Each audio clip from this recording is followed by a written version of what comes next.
the name of God, Father, Son, and Holy Spirit. Amen. Among the parables of Jesus, perhaps none is more well known to us than this parable. A parable that we have a name for, right? What's the name of the parable? Okay, now here's a quick question without looking at the text. Does the text say anywhere that the Samaritan was good? No. What do we know about Samaritans? Unclean. Unclean, low caste. So,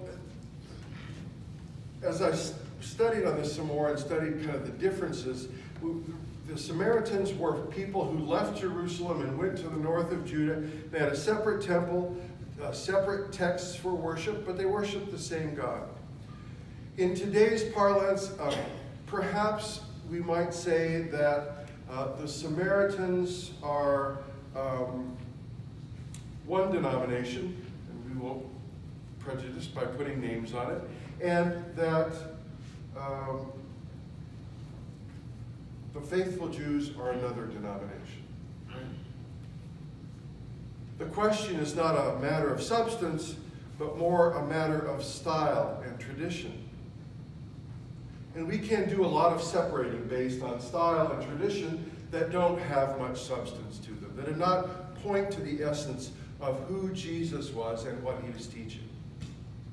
This is a story that has certain parallels, at least partially, in the other two synoptic gospels, and the synoptics are Mark and Matthew. Right? The word synoptic means to see with one eye. They look at Jesus' life and ministry in very different way than does John's gospel. That's why there's a separation between those two. John's gospel focuses a good deal more on Jesus' divinity, whereas on the other end of the spectrum, Mark is really a journalistic account of what Jesus did, and to a certain extent, what it meant. But here in Luke, we have a gospel that's part of a longer project. The project of Luke cannot be separated from the book of Acts. And its author is the same author of both of those. One, the story of Jesus, his life, his ministry, his death, resurrection, and ascension. And then the Acts of the Apostles, the story of Jesus' ascension and the story of the early church.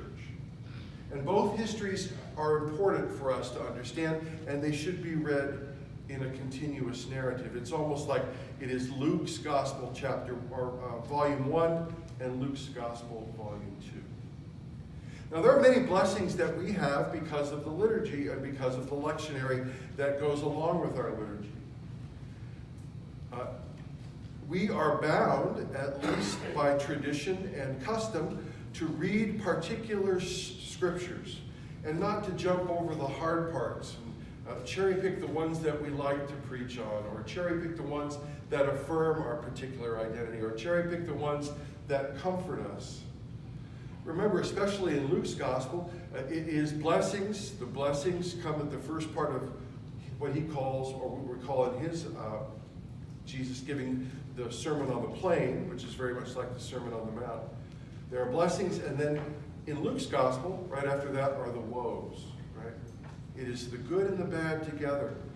That there is always a mixture in life. That life is a blessing, but it can be oftentimes a mixed blessing. And to read all of this in a continuous narrative is really important. So the lectionary does us a favor in bringing us through, at least in serial form, this story. I am not old enough to remember, but I am old enough to remember my mother's stories about going to the movie theater on Saturday afternoons, and before the main feature, there would always be a serial production. They'd take you to the kind of a cliffhanger end, and you'd have to come back next week to see the next part of that. My mother had the opportunity actually to see one of her relatives in one of these. One of my relatives was a guy named Skeeter Bill Robbins. And Skeeter Bill was Hoot Gibson's sidekick in the late silent movies. We've got one on early talkies. We have one on DVD. It's really quite horrible.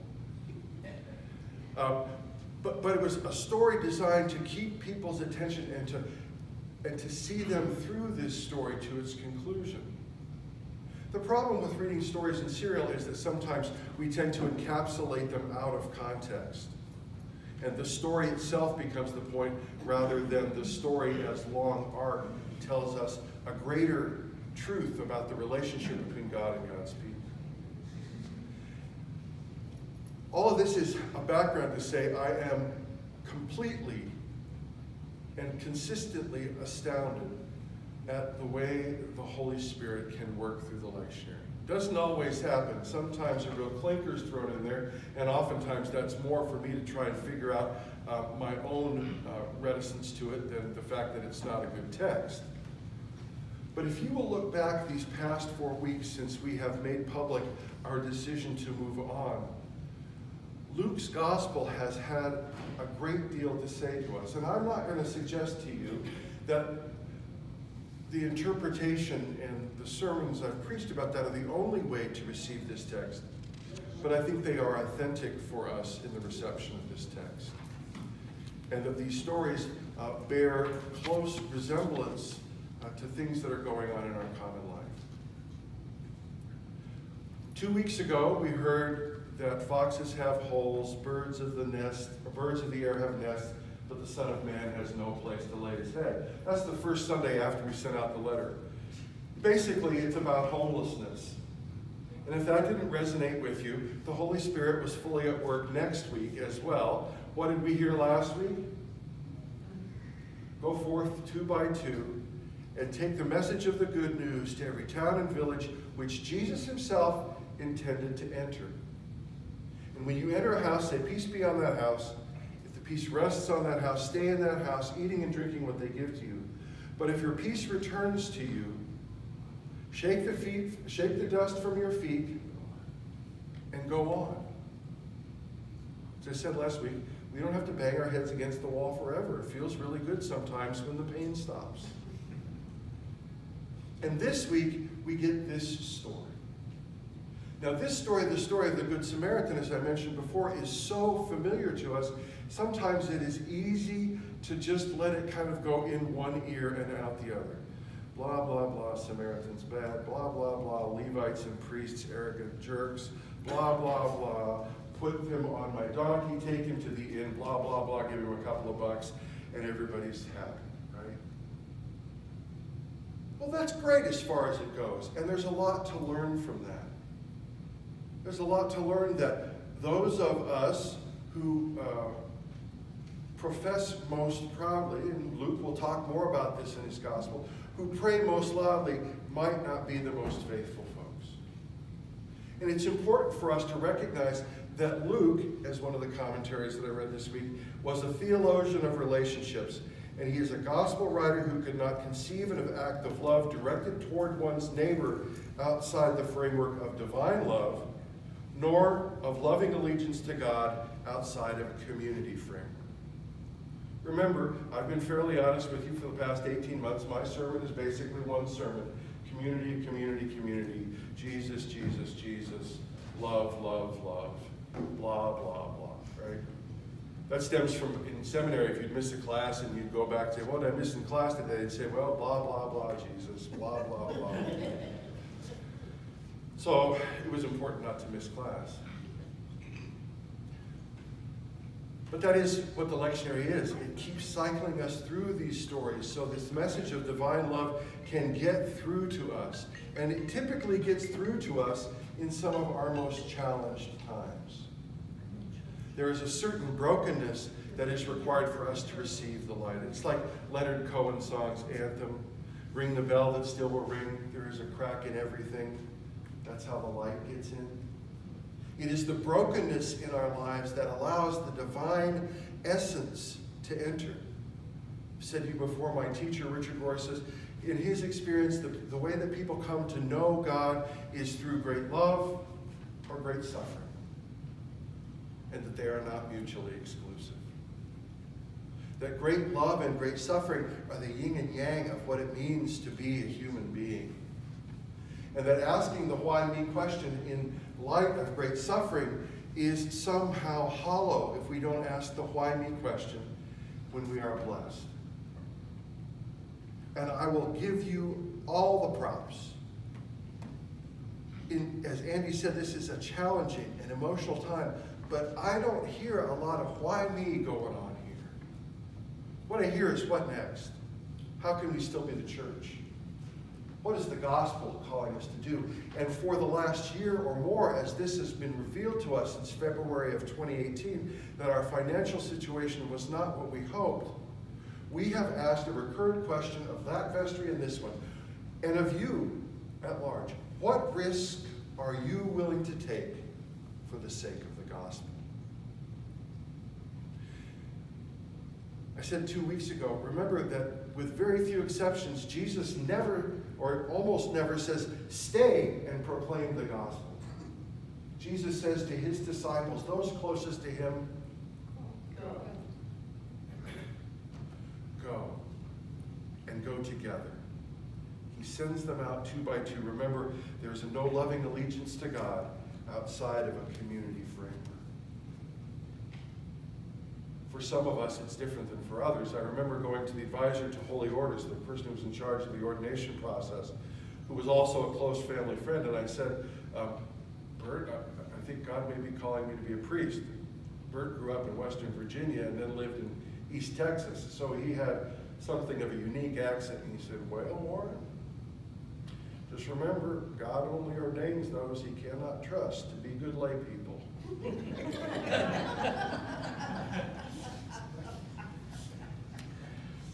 Guilty as charged. In this story of the Good Samaritan, how many times have you imagined yourself as the one beaten and left by the side of the road? How many times have you allowed yourself to be the Levite, to recognize the way in which you walk by on the other side? How many times have you recognized in yourself a tendency to be the priest, the one who had the luxury of riding on his animal from Jerusalem to Jericho, from 2,800 feet above sea level to nearly 1,000 feet below sea level in a course of 17 miles? I had the privilege of reading this gospel at sunrise at the very road that Jesus is talking about. And it is a desolate place. And it's not a place one would want to travel alone. How many times do we notice ourselves in any of these stories, with any of these characters where our identity is? And I was convicted by some of what I read in that I least often identify as the one beaten by the side of the road. I'm a good person. I want to be the Good Samaritan. I want to help. Or in my more honest moments, I'm the priest that won't make eye contact with the homeless person by the side of the road. I'm the Levite who's walking down the sidewalk and finds a reason to go see the shop across the street rather than deal with the homeless person in the door. I'm all these people. I'm a mixed blessing. I'm still a blessing. I may just be a little turd, but I'm God's little turd, and I'm going to work through this. And I'm going to realize that I get it wrong and I get it right. But as long as I maintain more steps forward than I take back, I'm making progress. So where do we go from here? Who do we identify as? And what barriers are there before us as individuals and as a community that keep us from doing the work of going forth and proclaiming the gospel? Amy Jill Levine is a Jewish New Testament professor. Just wrap your head around that for a minute. A Jewish New Testament professor. Not Jewish as in culturally Jewish, a synagogue attending, bar mitzvahing her son, Jewish New Testament scholar, whose whole life academically is about reading the stories of Jesus and the church and the way that he founded and interpreting them and bringing new light to them. And can you imagine what new light she might have to bring? We had the opportunity to see her just after we returned from Israel at a clergy conference in Massachusetts. And she is a firebrand. And she has a tremendous way of seeing the Gospels, seeing the letters of Paul through different eyes. And she does it because of her Jewishness, not in spite of it. Remember that Jesus was a Jew. There are folks who will identify as we do as Christians who will bristle when you say that. Well, no, Jesus was not a Jew. Jesus was a Christian. Paul was a Jew. He wasn't a Christian either. Paul understood his way of relating to God through the person of Jesus as the completion and perfection of Jewish faith. That the distinctions we make by labels are like that of Samaritan and the justified. And that's the nub of the questions. The lawyer wants to justify himself just like the Levite and the priest want to justify ourselves. And we can't talk ourselves, rationalize ourselves out of doing the right thing in the sake of doing the proper thing just about every time if we set our minds to it. Amy Jill Levine points out an interesting question and asks it of communities. And it must be something that has gripped folks, because in one of the commentaries I read, they quoted the same piece from her with 3 different authors. And it basically is this. Do you ever see yourself as the person beaten by the side of the road? And if you do, what people would you be unwilling to accept help from because of your preconceived notions about them? Why would you rather suffer than be cared for? We have a certain suspicion of ulterior motives in most of our interactions because we live in this world, right? Not because we're that completely jaded, but because we live in this world. One of the commentaries in answer to that question, one of the authors writes this: we travel by grace as radically vulnerable disciples, sent as the disciples in Luke had just been sent, remember Luke 10:1, to respond to the human in the other along the way. The other calls forth, quote, the obedience of faith in a world made and redeemed for being human within. How we respond to the ministrations of the other that we would not particularly like is a humble act, a truly humble act. And we have just that opportunity as a community to respond to the radical hospitality and ministrations of a community that might appear not to have anything or not that much in common with us. The folks of St. John's have a reputation. And we have a reputation. And neither of those reputations accurately represent the truth of God. Neither of those truths are accurately represented in God's eyes. There are 2 basic models that the church has seen, embraced, and examples over the years. And I'm going to describe them both to you and then leave you with the words of Jesus himself. The first of those images is the church as the ark of God. I haven't been in the worship space at St. John's, but I'd be very surprised if it were not a beamed ceiling that somehow looked a little bit like the inside of a ship, right? Given its location and its history, how appropriate. The church as the ark of God is the place where those who are battered and the survivors of the wrath of God around them or the unfortunate circumstances they find themselves in huddle in the hopes of creating a new reality in the world. And an ark, by its very nature, is what? It's a closed system, right? I mean, there are a lot of practical things about the ark that I don't understand and are probably not appropriate conversation in this particular venue, but think about it yourselves and we can have a conversation at coffee hour. That's one image of the church of God. And another image comes to us in another of Jesus' stories. Say, the church is like the leaven in the loaf. A little bit can go a long way.